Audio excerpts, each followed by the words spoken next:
لە دوای 3 ساڵ لە ئاوارەبوونیان ئەوە یەکەم جارە سەلیم جوبوری سەرۆکی پەرلەمان و نوێنەری باڵای سوننەکانی عێراق سەردانی ئاوارەکان دەکات لە شاری سلێمانی و لەگەڵیان کۆ دەبێتەوە. بەڵام بە بڕوای ئاوارەکان جوبوری دەستی پڕە و سەرڕای هاوکاری خۆراکی بەڵێنی پێداون لە دوای جەژن ئاوارەکان بگەڕێنەوە بۆ شوێنانەی کە سوپای عێراق کۆنتڕۆڵی کردوونەتەوە.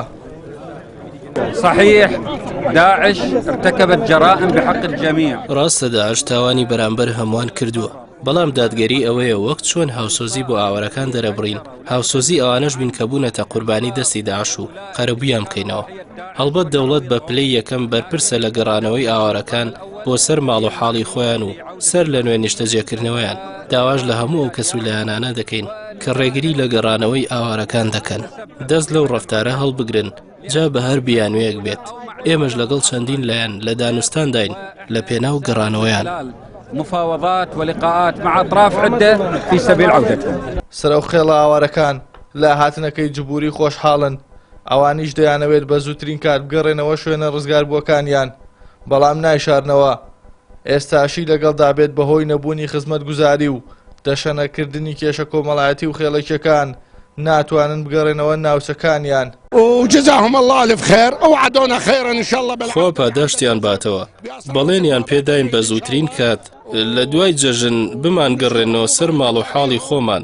سوپاسی حکومەتی هەرێمی شەکەین کە ماوەی 3 ساڵە وەکو ئاوارە و پەناهەندە داڵدەی ئێمەی داوە. من كبيرهم إلى صغيرهم.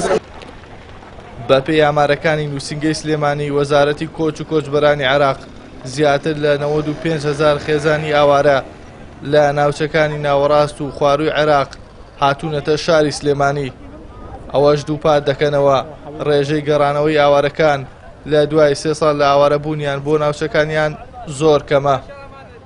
بە شێوەیەکی ئام و کۆندێک لە ناوچەکانی تر نەگەڕانەوەی ئاوارەکان پەیوەندی بە کۆمەڵێک کێشە و مەشاکیلەوەیە کە ئەوان هەیەە لەگەڵ لە شوێنی نیشتەجێبوونی خۆیان و ئەو کێشە تایفیانەی کە ڕوبەڕووی عێراق بۆتەوە و نەبوونی خزمەتگوزارەکان و زۆر بابەتی دیکە پەیوەستدارە بەوەی کە ئەوان نەگەڕاونەتەوە. بەڵام هەموو هەوڵێکی وەزارەتی کۆچ و کۆچبەران لەم ساڵدا لە ساڵی 2017دا گەڕانەوەی ئاوارەکانە بۆ شوێنی نیشتەجێبوونیان. بەپێی ئامارەکانی وەزارەتی کۆچ و کۆچبەرانی عێراق بەهۆی شەڕی داعشەوە زیاتر لە 4 ملیۆن دانیشتووی پارێزگاکانی مووسڵ و سەلاحەدین و دیالە و ئەمبار ئاوارە بوون.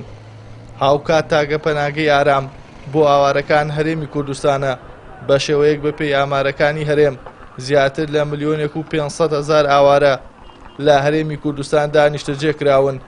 لە ئێستاشدا حکوومەتی عێراق ڕای دەگەێنێت لە دوای کۆنتڕۆڵکردنەوەی مووسڵ هەنگاوی دووەمیان گەڕانەوەی ئاوارەکان و نیشتەجێکردنیانە لەسەر ماڵ و حاڵی خۆیان. ئیحسان سابر، کەناڵی ئاسمانی پەیام، کەمپی ئاوارەکانی عەربەت.